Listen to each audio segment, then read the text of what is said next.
Sí, en realidad hasta ayer estaba garantizado, sobre todo porque el debate central hoy que tenía que ver con los proyectos de reforma previsional, por un lado un incremento de emergencia en el bono para que los jubilados y jubiladas puedan mejorar sus ingresos directos y también había un porcentaje de incremento eh,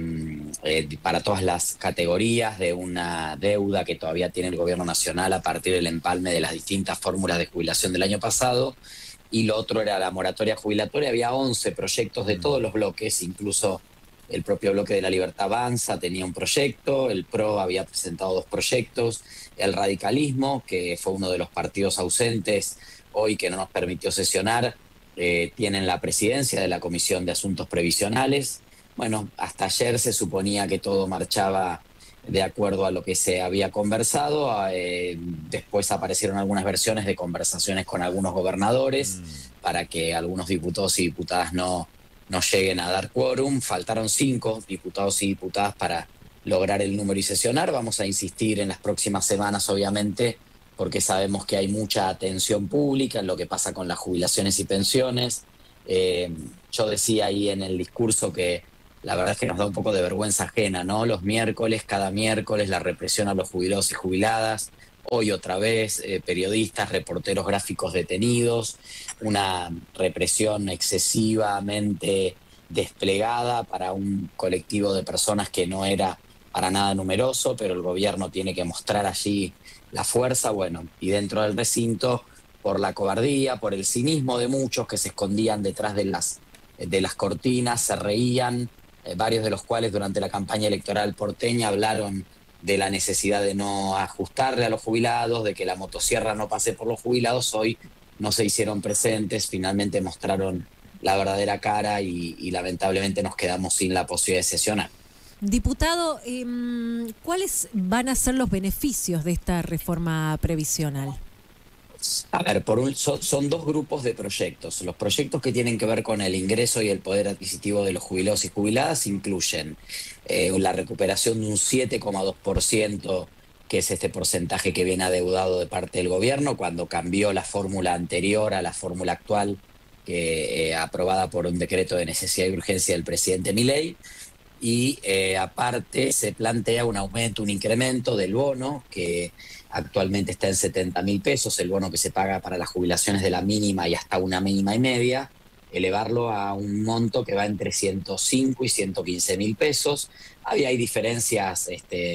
en el cálculo de cómo se llegaba a ese número, esas diferencias estaban siendo acordadas. Esa es el paquete, digamos, de ingresos, ¿no? Un aumento general para todas las jubilaciones y un incremento en el bono para que las mínimas no se queden tan atrás. Recordemos que a partir del mes de mayo la jubilación mínima queda en 307.000 pesos y con el bono 377.000 pesos, ¿no? Estamos hablando de una cuarta parte de lo que se estima la canasta de vida para un jubilado, una jubilada, incluyendo medicamentos, en el caso de que tuviera que alquilar y no tuviera vivienda propia, los servicios, la luz, el gas, el agua, teléfono, obviamente, y todo lo otro. El otro paquete de proyectos tenía que ver con la moratoria jubilatoria. Ustedes saben que hasta el mes de febrero estaba vigente el proyecto de regularización de jubilaciones. Esto tiene que ver, por un lado, con personas a las cuales sus empleadores no les hicieron los aportes, por ejemplo, personas que trabajan en casas de familia, personas que tienen empleo registrado y que incluso en el recibo de sueldo se les computan los descuentos, pero después finalmente el empleador no les hace los aportes. Pasa en parte de los empleados y empleadas del Estado, a veces en nación, provincias, municipios, donde hay gente que tiene distintas modalidades de contratación, muchísimos años de servicio y no tiene ningún tipo de aporte o no llega a los 30 años de aporte. En ese sentido, esta moratoria o el plan de regularización previsional preveía que cumplida la edad, aunque no estuvieran completos los 30 años de aporte, se otorgara el beneficio y se le descontara mes a mes la cuota de lo que debió haber pagado en esos aportes no caídos. En realidad, el empleado se termina haciendo cargo de la deuda de la empresa, pero bueno, es una forma de no quedar afuera del sistema y de acceder obviamente al beneficio previsional y a la cobertura del PAMI. Caído esto, obviamente la única alternativa que tienen en el marco de la seguridad social las personas es la PUAM, la pensión universal del adulto mayor, que el monto que paga es aproximadamente un 70% de una jubilación mínima. Estamos hablando de 270, 280 mil pesos por mes, pero aparte se paga a partir de los 65 años, por lo tanto, 9 de cada 10 mujeres que en el actual sistema están llegando a los 60 años no se van a poder jubilar si no se levanta la moratoria y van a tener que esperar hasta los 65. Allí entonces nosotros planteamos una prórroga de 1 año de la moratoria y también había algunas otras alternativas para que la PUAM quede vigente y finalmente las personas que tenían algunos años de aportes puedan mejorar ese ingreso intentando llegar a la jubilación mínima y juntaban determinada cantidad de años, pero con la idea de que obviamente las mujeres, esas 9 de cada 10 mujeres están llegando a los 60 años y que hoy no se pueden jubilar, puedan hacerlo, puedan acogerse a la PUAM con un ingreso que no sea tan desventajoso como si hubiesen podido acceder a la moratoria. Diputado, en este caso se ve que algunos de los gobernadores afines, en este caso al gobierno nacional, digo afines por ponerlos en algún lugar, porque son los que por ahí se molestan con Milei y tiran verdura y por ahí son por un pequeño arreglo y ya terminan funcionándole al gobierno nacional. Hoy por hoy son quizás, bueno, se ve Yarlora de Córdoba, están Jalil también de Catamarca, hoy por hoy con serios problemas en sus provincias. ¿A dónde se cree que se apunta con todo esto? También teniendo en cuenta lo que, por ejemplo, decía el presidente Milei respecto al PRO y al radicalismo y la función que hoy por hoy cumplen jugando a favor en este caso, del gobierno nacional. Sí, yo creo que hay una idea de parte de la política de que quedar bien con el gobierno les va a traer algún beneficio. Han arreglado algún endeudamiento, han logrado cobrar alguna deuda por parte de la nación, han arreglado algún tema de flujo de recursos que les llegan a ellos y en otras provincias, claro. Pero después vemos cómo, y se vio en la elección de la Ciudad de Buenos Aires, y lo vamos a ver seguramente en las próximas elecciones, cómo cuando La Libertad Avanza pasa a participar en un proceso electoral o tiene que tomar una decisión, no tiene ningún tipo de piedad con nadie, ¿no? Aquí en la Ciudad de Buenos Aires le sirvió poco al PRO haber acompañado absolutamente todas las leyes de Milei, quiero ser claro en esto, porque si bien es cierto que el PRO intentó ensayar en la campaña alguna diferenciación, sí, tal incluso cual. La diputada de Los Penato que planteaba que a ella le había dolido que la motosierra pasara por los jubilados, y hoy no se presentó ni dio quórum, ¿no? Entonces digo, hubo sectores políticos que le votaron absolutamente todo al gobierno, de principio hasta hoy, y que el gobierno cuando tiene margen y ejerce el poder y puede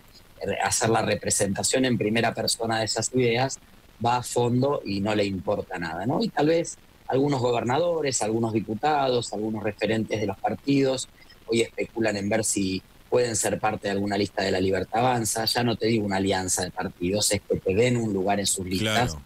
En esos términos lo ha planteado Milei, lo ha planteado Adorni, bueno, lo han planteado ellos. Bueno, participar, pelear, intentar retener alguna banca, ver si aparece algún cargo en el Ejecutivo, pero la verdad es que después el gobierno actúa con total crueldad y firmeza para sacarse de encima, para correr del escenario a los que cree que le compiten. Así que bueno, diputado, este fin de semana Guillermo, cambio de esto lo van a pagar caro seguramente cuando La Libertad Avanza se fortalezca, ¿no? Este fin de semana Guillermo Franco en representación, bueno, como jefe de ministros, en representación del gobierno nacional, decía que el gobierno de Javier Milei va a vetar todo aquel proyecto que obviamente no esté de acuerdo o que les convenga principalmente, esto como respondiéndole o enviándole un mensaje al Fondo Monetario Internacional. Por ahí debe ser para ustedes un poco frustrante escuchar este tipo de cosas que por ahí obviamente tienen que legislar, proponer, proyectar y de momentos cualquier tipo de jornada laboral que les lleve más de 10 horas, por ejemplo, se ve automáticamente vetada porque al presidente no le gustó la decisión. La principal frustración es sentir que hay un sector importante de la población que le está pasando muy mal y que no tenemos o no logramos juntar la fuerza y las herramientas para dar una respuesta. Obviamente que el presidente puede vetar una ley, ya vetó una ley de recomposición de haberes jubilatorios y de recomposición del presupuesto universitario. Eso no quita que nosotros tengamos la obligación moral y política de seguir insistiendo, porque también de alguna manera, mira, nosotros estamos programando para las primeras semanas de junio seguramente una sesión donde se va a tratar otro tema muy sensible que es la emergencia en discapacidad. Eso no tiene prácticamente impacto presupuestario. Estas reformas del tema previsional tampoco, era alrededor de un 0,3% del PBI, la verdad que no comprometía el superávit o el equilibrio fiscal para nada. Pero bueno, como bien vos decías, el gobierno adelantó que cualquiera de estas medidas van a ser derogadas. Ahora, yo creo que es importante que también quede a la luz de la sociedad cuál es el nivel de crueldad que sostiene este gobierno, ¿no? Y a ver qué hace, por ejemplo, con una emergencia en discapacidad, que en realidad lo que propone es que las prestaciones se brinden como se deben brindar, el terminar con esta oprobiosa auditoría donde a las personas con discapacidad se les hace presentar nuevamente todos los papeles, se les hace ir a las 9, 10 de la noche a un lugar cualquiera a hacer una auditoría, se les notifica en lugares que no son su domicilio para que en la medida en que no se presenten se les den de baja los beneficios que son de 240, 250, 260 mil pesos. La verdad es que también es una forma, primero nosotros cumplir con nuestra tarea, nosotros tenemos la obligación de legislar y de trabajar en este sentido, más allá de que después el presidente vete y nosotros intentemos insistir con la ley. Y en segundo lugar, es importante también porque pone de manifiesto y pone sobre la mesa cuál es el verdadero proyecto político que defiende el gobierno, que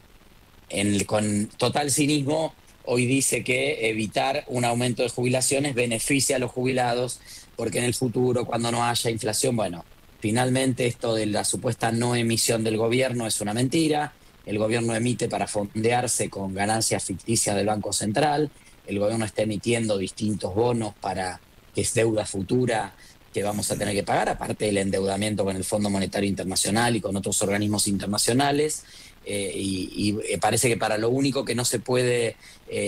ser un poco flexible con el equilibrio o el superávit fiscal es con los jubilados y jubiladas que siguen ganando 300.000 pesos, 307.000 pesos, 377.000 pesos con el bono. Claro, diputado, bueno, este tema en particular, ¿se va a volver a tratar en las próximas sesiones? ¿Qué va a suceder? ¿Cuáles van a ser los pasos a seguir?